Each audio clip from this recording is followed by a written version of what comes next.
আরশে আজিমের মালিক, তুমি কি না করতে পারো।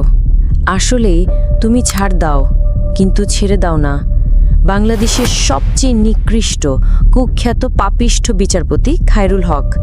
তিনি তার বিচারিক জীবনে এমন সব রায় দিয়েছিলেন যা এদেশে নির্বাচন, গণতন্ত্র, মানুষের মৌলিক অধিকার, ভোটাধিকার, বেঁচে থাকার অধিকার, সাংবিধানিক প্রতিষ্ঠান ধ্বংস করে দিয়েছিল। তার অপরাধ সিনেমার বিশাল তালিকা বলতে গেলে রাত শেষ হয়ে যাবে। আরশে আজিমের মালিক, তুমি দেরিতে হলেও প্রমাণ করলে তুমি ছাড় দাও, কিন্তু ছেড়ে দাও না। বাংলাদেশের বিচার বিভাগের প্রাক্তন প্রধান বিচারপতি ABM খায়রুল হকের সাম্প্রতিক গ্রেফতারের ঘটনা দেশজুড়ে এক আলোড়ন সৃষ্টি করেছে। এই ঘটনা দেশের বিচার বিভাগের ইতিহাসে একটি নতুন অধ্যায়ের সূচনা করেছে। একজন ব্যক্তি যিনি একসময় আইন ও ন্যায় বিচারের পক্ষে ছিলেন, আজ তিনি নিজেই আইনগত জটিলতায় জড়িয়ে পড়েছেন। এই ঘটনার পেছনে অনেক প্রশ্ন এবং বিতর্ক রয়েছে, যা জনগণের মাঝে আলোচনার কেন্দ্রবিন্দুতে এসেছে। খায়রুল হকের বিরুদ্ধে আনা অভিযোগগুলোর মধ্যে রয়েছে রাষ্ট্রদ্রোহ এবং বিভিন্ন দুর্নীতির অভিযোগ। এই অভিযোগগুলো তার উপর ন্যস্ত দায়িত্ব ও ক্ষমতার অপব্যবহারের মাধ্যমে রাষ্ট্রের স্বার্থের বিরুদ্ধে কাজ করার অভিযোগে উত্থাপিত হয়েছে। এই ঘটনা দেশবাসীর মধ্যে চিন্তার উদ্রেক করেছে এবং বিচার বিভাগের প্রতি আস্থা নিয়ে প্রশ্ন তুলেছে। গ্রেফতারের পর খায়রুল হককে যখন কারাগারে নিয়ে যাওয়া হচ্ছিল, তখন তার পূর্ববর্তী অবস্থানের সাথে বর্তমান পরিস্থিতির বৈপরীত্য স্পষ্ট হয়ে উঠেছিল। একসময় শত শত পুলিশ তার নিরাপত্তায় নিয়োজিত থাকত, কিন্তু আজ সেই একই আইনশৃঙ্খলা বাহিনী তাকে গ্রেফতার করে আদালতে হাজির করেছে। এ যেন এক নাটকীয় পরিবর্তন, যা প্রাক্তন প্রধান বিচারপতির জীবনের উত্থান পতনের প্রতিফলন। গ্রেফতারের পর আদালতে খায়রুল হকের উপস্থিতি ছিল অনেকটা নীরব এবং বিনয়ী।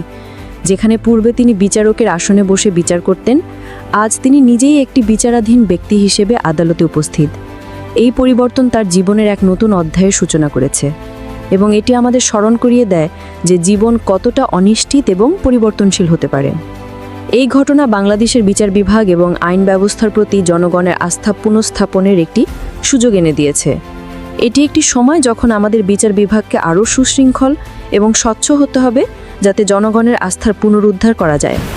খায়রুল হকের ঘটনা আমাদের জন্য একটি শিক্ষণীয় অভিজ্ঞতা হতে পারে, যা থেকে আমরা বিচার বিভাগের স্বচ্ছতা ও ন্যায় বিচারের গুরুত্ব উপলব্ধি করতে পারি। বদমাইশ খায়রুলের বয়স এখন 81। এই বয়সে তার শুয়ে বসে নাতি নাতনিদের সাথে জীবনের শেষ সময়টুকু অতিবাহিত করার কথা ছিল। কিন্তু কথায় আছে, পাপ ছাড়ে না বাপকে।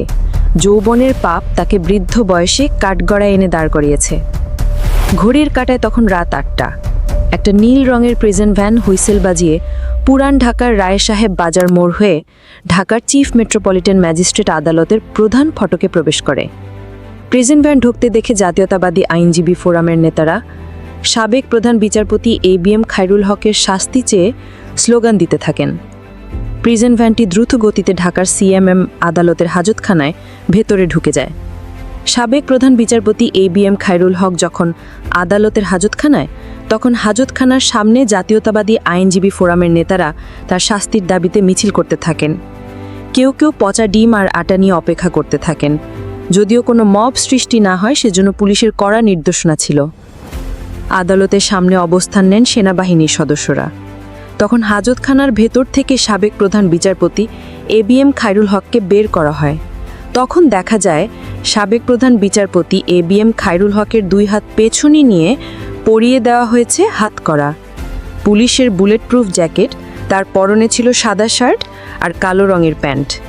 নিচতলা থেকে 2 পুলিশ সদস্য তার 2 বাহু ধরে রাখেন। পরে 2 পুলিশ সদস্যের বাহুর উপর ভর দিয়ে সিঁড়ি দিয়ে হেঁটে হেঁটে তিনি আদালতে 3 তলায় ওঠেন। পরে তাকে নেওয়া হয় আসামির কাঠগড়ায়। তিনি যখন কাঠগড়ায় দাঁড়িয়েছিলেন, তার 2 হাত পিছনে নিয়ে পরানো হাতকড়া খোলার উদ্যোগ নেন একজন পুলিশ সদস্য। এক সময় ছিল যখন খায়রুলের চারদিকে শত শত পুলিশ থাকত নিরাপত্তা দেওয়ার জন্য। সেই নিরাপত্তা এখনও আছে, তবে সম্মানের ক্ষেত্রে তা আকাশ আর পাতাল। এভাবে আল্লাহ যাকে ইচ্ছা সম্মানিত করেন, আবার সেই সম্মান ছিনিয়ে নেন।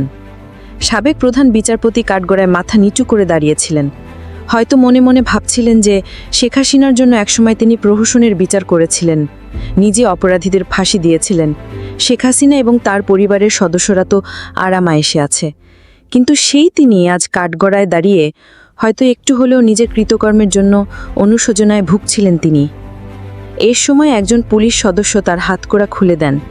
এরপর সাবেক প্রধান বিচারপতির ডান হাতে ঝুলছিল হাতকড়া। তিনি কাঠগড়ার মাঝখানে মাথা নিচু করে দাঁড়িয়ে থাকেন। এই সময় আদালতে উপস্থিত ছিলেন জাতীয়তাবাদী আইনজীবী ফোরামের অন্তত 100 নেতাকর্মী, আর ছিলেন রাষ্ট্রপক্ষের আইনজীবীরা। তখন সময় রাত 8:10। ঢাকার সিএমএম আদালতের additional chief metropolitan magistrate Mohammad Sanaullah খাসকামরা থেকে এজলাসে আসেন। সাবেক প্রধান বিচারপতি ম্যাজিস্ট্রেটের দিকে এক নজর তাকান, এরপর মাথা নিচু করে দাঁড়িয়ে থাকেন।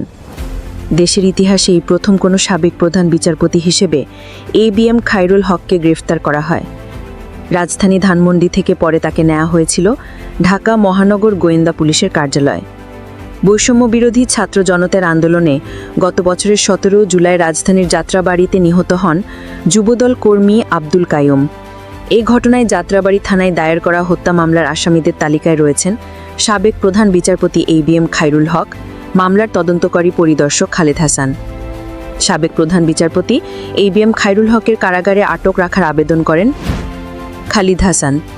লিখিতভাবে আদালতকে বলেন, 2011 সাল থেকে সাবেক প্রধান বিচারপতি থাকাকালীন আসামি ABM খায়রুল হক বিভিন্ন সময়ে অপরাধমূলক বিশ্বাসভঙ্গ করেছেন, জালিয়াতি করেছেন, জালিয়াতি করে প্রকৃত রায় হিসেবে ব্যবহারের মাধ্যমে রাষ্ট্রদ্রোহের অপরাধ করেছেন।